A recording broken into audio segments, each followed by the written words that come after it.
നമസ്കാരം. ഇറാനുമായുള്ള യുദ്ധം 4 ആഴ്ച പിന്നിടുമ്പോൾ തങ്ങളുടെ പക്കലുള്ള അത്യാധുനിക ടോമഹോക്ക് ക്രൂയിസ് മിസൈലുകളുടെ ശേഖരം അതിവേഗം തീരുന്നതിൽ അമേരിക്കൻ പ്രതിരോധ ആസ്ഥാനമായ പെന്റഗൺ കടുത്ത ആശങ്ക രേഖപ്പെടുത്തി. യുദ്ധം തുടങ്ങി വെറും ഒരു മാസത്തിനുള്ളിൽ 850 ടോമഹോക്ക് മിസൈലുകളാണ് US വിക്ഷേപിച്ചത്. അമേരിക്കയുടെ സൈനിക കരുത്തിന്റെ നട്ടെല്ലായി കണക്കാക്കപ്പെടുന്ന ടോമഹോക്ക് മിസൈലുകളുടെ ശേഖരത്തിൽ വലിയ കുറവുണ്ടാകുന്നത് പെന്റഗണെ കടുത്ത സമ്മർദ്ദത്തിലാക്കുന്നുണ്ട്. നിലവിൽ ഇറാനുമായുള്ള യുദ്ധത്തിൽ മിസൈലുകൾ ഉപയോഗിക്കുന്ന തോത് അവ നിർമ്മിക്കുന്ന വേഗതയേക്കാൾ എത്രയോ മടങ്ങ് കൂടുതലാണ് എന്നതാണ് പ്രധാന വെല്ലുവിളി. പ്രതിവർഷം ഏതാനും 100 മിസൈലുകൾ മാത്രം നിർമ്മിക്കാനുള്ള ശേഷി നിലവിൽ അമേരിക്കൻ പ്രതിരോധ കമ്പനികൾക്കുള്ളൂ.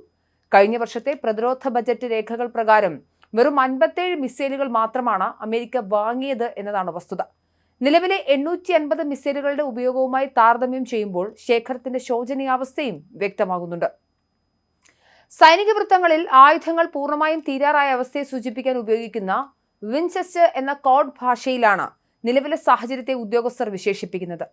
ടോമഹോക്ക് മിസൈലുകൾ ഓരോന്നിനും 2 ദശലക്ഷം മുതൽ $3.6 ദശലക്ഷം വരെയാണ് വില വരുന്നത്.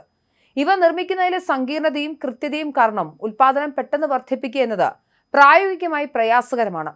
ഈ സാഹചര്യത്തിൽ ലോകത്തിന്റെ മറ്റു ഭാഗങ്ങളിൽ, പ്രത്യേകിച്ച് ചൈനയുടെ ഭീഷണി നിലനിൽക്കുന്ന ഇൻഡോ പസഫിക് മേഖലയിൽ വിന്യസിച്ചിരിക്കുന്ന മിസൈലുകൾ മിഡിൽ ഈസ്റ്റിലേക്ക് എത്തിക്കേണ്ടി വരുമോ എന്ന ഗൗരവകരമായ ആലോചനയിലാണ് US സൈനിക പ്ലാനർമാർ. യുദ്ധം ദീർഘകാലം നീണ്ടു നിൽക്കുകയാണെങ്കിൽ പരിമിതമായ ഈ ആയുധ ശേഖരം അമേരിക്കയുടെ ആഗോള സൈനിക ശേഷിയെ തന്നെ ബാധിച്ചേക്കാം. ഇറാന്റെ പക്കലുള്ള ബാലിസ്റ്റിക് മിസൈലുകൾ താരതമ്യേന വില കുറഞ്ഞവയാണ്. എന്നാൽ അവയെ പ്രതിരോധിക്കാൻ അമേരിക്ക ഉപയോഗിക്കുന്ന പാട്രിയറ്റ്, താഡ് തുടങ്ങിയ മിസൈൽ വിരുദ്ധ സംവിധാനങ്ങൾക്ക് ടോമഹോക്കിനേക്കാൾ വലിയ വില നൽകേണ്ടി വരുന്നുണ്ട്. ചുരുക്കത്തിൽ, അത്യാധുനികമായ ആയുധങ്ങൾ ഉപയോഗിച്ച് യുദ്ധം ജയിക്കാൻ ശ്രമിക്കുമ്പോൾ അവരുടെ ശേഖരം തീർന്ന് അമേരിക്കയെ സാമ്പത്തികമായും തന്ത്രപരമായും വലിയൊരു പ്രതിസന്ധിയിലേക്ക് തള്ളിവിടുകയാണ് കാര്യങ്ങൾ. US ആക്രമണത്തിന്റെ ആദ്യഘട്ടമായ ഓപ്പറേഷൻ എപ്പിക് ഫ്യൂരിയിൽ ഇറാനിലെ മിനാവ് നഗരത്തിലെ ഒരു പ്രൈമറി സ്കൂളിൽ മിസൈൽ പതിച്ച് 165 പേർ കൊല്ലപ്പെട്ടത് വലിയ വാർത്തയായിരുന്നു. നിലവിൽ ഇറാന്റെ ആകാശപരിധിയിൽ നിയന്ത്രണം നേടിയതായി പ്രതിരോധ സെക്രട്ടറി പീറ്റ് ഹെഗ്സത്ത് അവകാശപ്പെടുന്നുണ്ടെങ്കിലും കഴിഞ്ഞയാഴ്ച ഒരു F-35 സ്റ്റെൽത്ത് യുദ്ധവിമാനം തകർക്കപ്പെട്ടത് അമേരിക്ക വെല്ലുവിളിയായും തുടരുന്നുണ്ട്.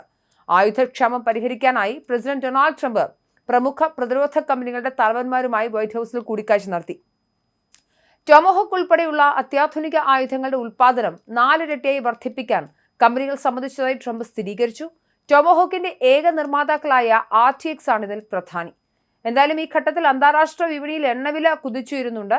ബ്രെന്റ് ക്രൂഡ് ഓയിൽ വില 2.8% വർദ്ധിച്ച് ബാരൽ $111 എത്തിയതായാണ് റിപ്പോർട്ടുകൾ. അമേരിക്കൻ എണ്ണ വിപണിയിലും സമാനമായ വർധനവ് രേഖപ്പെടുത്തിയിട്ടുണ്ട്. ഇറാന്റെ പക്കലുള്ള ബാലിസ്റ്റിക് മിസൈലുകളിൽ 1/3 തകർക്കാൻ തങ്ങൾക്ക് സാധിച്ചതായി അമേരിക്ക വിശ്വസിക്കുന്നുണ്ടെങ്കിലും ഇറാന്റെ പക്കൽ ഇനിയും എത്ര ആയുധങ്ങൾ ബാക്കിയുണ്ട് എന്ന കാര്യത്തിലെ കണക്കുകളിലെ അവ്യക്തതയാണ് US വരയ്ക്കുന്നത്. എന്തായാലും ടോമഹോക്ക് മിസൈലുകളുടെ ലഭ്യതക്കുറവ് അമേരിക്കയെ സംബന്ധിച്ചിടത്തോളം യുദ്ധത്തിൽ വലിയ തിരിച്ചടിയാനുള്ള സാധ്യതയുണ്ട്. അതുകൊണ്ട് തന്നെയാണ് പെന്റഗൺ ആശങ്ക രേഖപ്പെടുത്തുന്നത്.